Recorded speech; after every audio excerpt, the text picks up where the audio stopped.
65 ലക്ഷത്തോളം വരുന്ന സാമൂഹ്യ സുരക്ഷാ ക്ഷേമനിധി പെൻഷൻ ഗുണഭോക്താക്കൾക്ക് വമ്പൻ സന്തോഷ വാർത്ത. വിഷു പ്രമാണിച്ച് ഏപ്രിൽ മാസത്തിലെ സാമൂഹ്യ സുരക്ഷാ പെൻഷൻ നേരത്തെ നൽകാൻ സർക്കാർ ഉത്തരവിറക്കി. 2000 രൂപ വീതമാണ് ഗുണഭോക്താക്കളുടെ അക്കൗണ്ടുകളിലേക്കും കൈകളിലേക്കും എത്തിച്ചേരുക.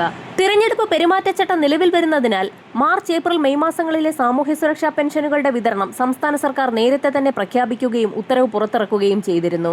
എന്നാൽ പെൻഷൻ തുക വിതരണം 4ാമത്തെ ആഴ്ച മുതൽ തന്നെ ആരംഭിക്കുകയുള്ളൂ എന്നുള്ള അറിയിപ്പുകളായിരുന്നു പുറത്തു വന്നിരുന്നത്. ഈ സാഹചര്യത്തിലാണ് ഗുണഭോക്താക്കൾക്ക് ആശ്വാസ വാർത്ത എത്തിയിരിക്കുന്നത്. മാർച്ച് മാസത്തിലെ പെൻഷൻ തുക വിതരണ നടപടികൾ സംസ്ഥാന സർക്കാരിന്റെ ഭാഗത്തു നിന്നും ആരംഭിച്ച സാഹചര്യത്തിലാണ് വീണ്ടും ഇപ്പോൾ സന്തോഷ വാർത്ത എത്തിയിരിക്കുന്നത്. വിഷു പരിഗണിച്ച് ഏപ്രിൽ മാസത്തിലെ സാമൂഹ്യ സുരക്ഷാ പെൻഷൻ ഏപ്രിൽ 14 മുൻപ് വിതരണം പൂർത്തിയാക്കുന്ന രീതിയിലാണ് നടപടികൾ ആരംഭിച്ചിരിക്കുന്നത്. ഇതോടുകൂടി ഗുണഭോക്താക്കൾക്ക് തൊട്ടടുത്ത ആഴ്ചകളിലായി പരമാവധി 4000 രൂപ വീതമാണ് അക്കൗണ്ടുകളിലേക്കും കൈകളിലേക്കും എത്തിച്ചേരുക.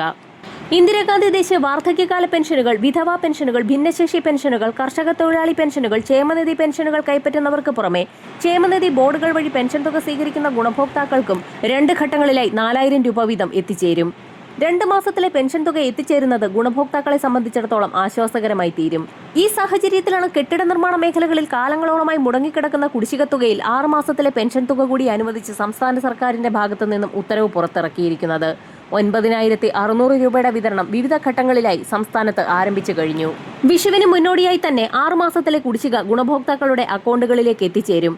നേരത്തെ വിതരണം ചെയ്താൽ നിയമസഭാ തെരഞ്ഞെടുപ്പിന്റെ വോട്ടെടുപ്പ് നടക്കുന്ന സമയത്ത് തന്നെ സാമൂഹ്യ സുരക്ഷാ പെൻഷൻ വിതരണവും നടക്കും. പെൻഷൻ, ശമ്പളം, വിവിധ മേഖലകളിലേക്കുള്ള കുടിശ്ശിക വിതരണം, ആനുകൂല്യ വിതരണം എന്നിവ ഉൾപ്പെടെയുള്ളവ നടത്തിക്കുന്നതിലേക്കായി സഹകരണ ബാങ്കുകളുടെ കൺസോർഷ്യമടക്കം രൂപീകരിച്ച് തുക സമാഹരിക്കൽ നടപടിയും ആരംഭിച്ചിട്ടുണ്ട്.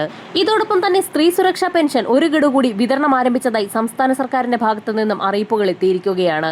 ഒട്ടുമിക്ക സ്ത്രീ ഗുണഭോക്താക്കളുടെയും അക്കൗണ്ടുകളിലേക്ക് 1000 രൂപ വീതം എത്തിച്ചേർന്ന് തുടങ്ങിയിട്ടുണ്ട്.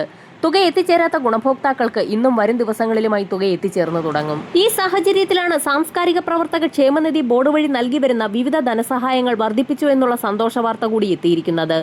സൂപ്പറാന്വേഷൻ പെൻഷൻ 4000-ൽ നിന്നും 5000 രൂപയാക്കി ഉയർത്തി. കുടുംബ പെൻഷനും അവശതാ പെൻഷനും 1100-ൽ നിന്നും 1600 രൂപയാക്കി ഉയർത്തി. ആജീവനാന്ത ചികിത്സാ സഹായം 2 ലക്ഷം രൂപയാക്കി വർദ്ധിപ്പിച്ചു. മുൻപ് ഒരു തവണ മാത്രം ലഭിച്ചിരുന്ന ഈ സഹായം ഇനി മുതൽ ഓരോ 3 വർഷം കൂടുമ്പോഴും ലഭ്യമാക്കും. ഇതോടെ മാരക രോഗങ്ങൾ പിടിപെട്ടവർക്ക് 2 ലക്ഷം രൂപ വരെ ആവർത്തന ധനസഹായമായി ലഭിക്കും. വിവാഹ ധനസഹായം 50,000 രൂപയായും മരണാനന്തര സഹായം 25,000 രൂപയാക്കിയും വർദ്ധിപ്പിച്ചു. 60 വയസ്സ് കഴിഞ്ഞ കലാകാരന്മാർക്ക് അംഗത്വത്തിന് ഒരവസരം കൂടി നൽകും. ഏപ്രിൽ 1 മുതൽ 3 മാസത്തിനകം 10 വർഷത്തെ അംശാദായം ഒന്നിച്ചടച്ച് അപേക്ഷിക്കേണ്ടതാണ്. ക്ഷേമനിധി ബോർഡിന്റെ വെബ്സൈറ്റ് വഴി അപേക്ഷകൾ സമർപ്പിക്കാം. വരും ദിവസങ്ങളിൽ കൂടുതൽ മേഖലകളിലേക്കുള്ള കൂടുതൽ ആനുകൂല്യ വർധനവ് പ്രഖ്യാപിക്കും. വരും മണിക്കൂറുകളിലെ സർക്കാർ അറിയിപ്പുകൾക്കായി ചാനൽ സബ്സ്ക്രൈബ് ചെയ്യാൻ മറക്കാതിരിക്കുക.